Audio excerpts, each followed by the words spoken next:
Hello everybody, I'm Layla Khan. Thank you for joining me today for the limbic lobe. The first thing that you guys need to remember is this mnemonic. Can good people prayer destroy fate's coming rage? Again, can good people's prayer destroy fate's coming rage? So let's write the letters one by one down. So you have C, G, P, P, D, F, C, and R, right? So we'll talk about the functions later. First, let me tell you about the function of the limbic lobe as a whole. So one, it's got a role in a range of complex emotional reactions.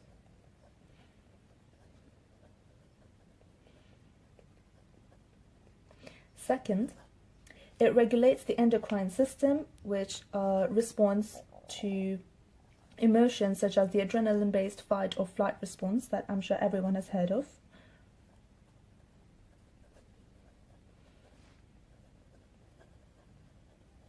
Endocrine system.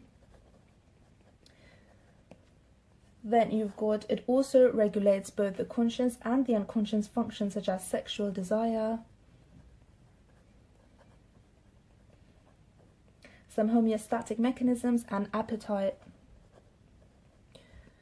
etc. It's got other roles as well, but it's in coordination with the limbic system, which I'll be talking about in my next video. Obviously, the limbic lobe is included in the limbic system, and that's why they are related. Now, let's go to the function of each of these specific structures. Let's first identify the structures. So first, you've got C, which is the cingulate.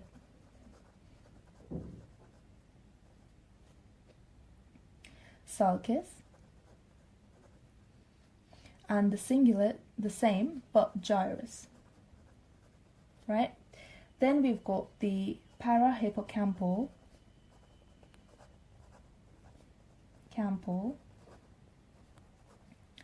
sulcus, and the parahippocampal gyrus. Then we've got the dentate gyrus, the Fimbria of the hippocampus,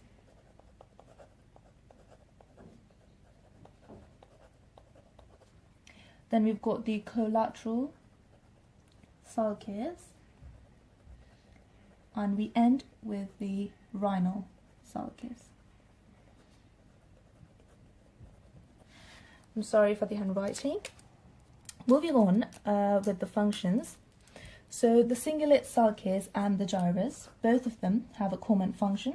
So they receive projections from the thalamus, right? And they project this to the entorhinal cortex.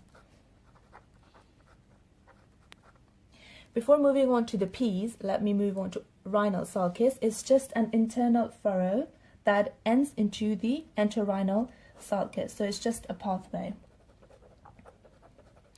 That means that C, G, and R are somehow connected. Now we go to the P's. Both the parahippocampal sulcus and the gyrus are responsible for memory, encoding, and retrieval. And let me just tell you that this is not for face retrieval, memory, but specifically for the environment. Then we move on to the dentate gyrus, which contributes to the formation of new episodic memories,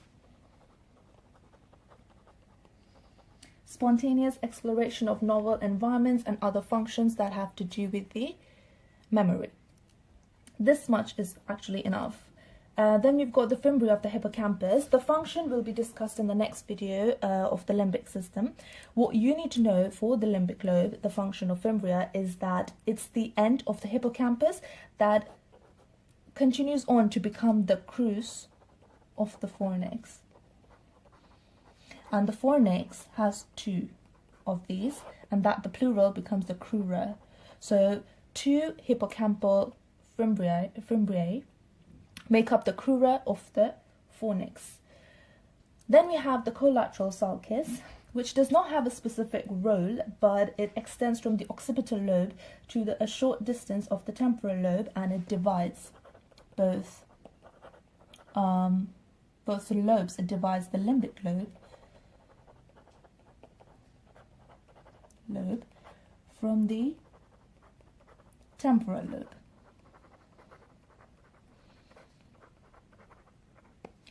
So here's a picture of the limbic lobe.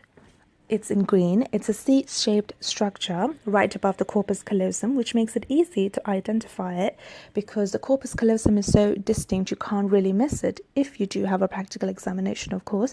You cannot see the limbic lobe when you have the brain as a whole with both the hemispheres. You can only see it in a cortical section or when you have just one hemisphere because it is embedded deep within the brain. You can see the singular gyrus here, the parahippocampal gyrus here, and the hippocampus within the dentate gyrus, which is in red, but we know that the dentate gyrus is a part of the limbic lobe, but the hippocampus is not. The hippocampus is associated with it, but it's a part of the limbic system.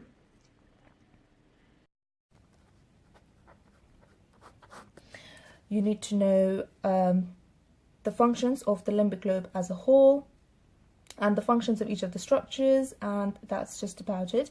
If you like this video and you think it was easy, it helped you learn the system better, please head on to my next video, which is about the limbic system. If you need any other videos, you can comment below, or I'll place my email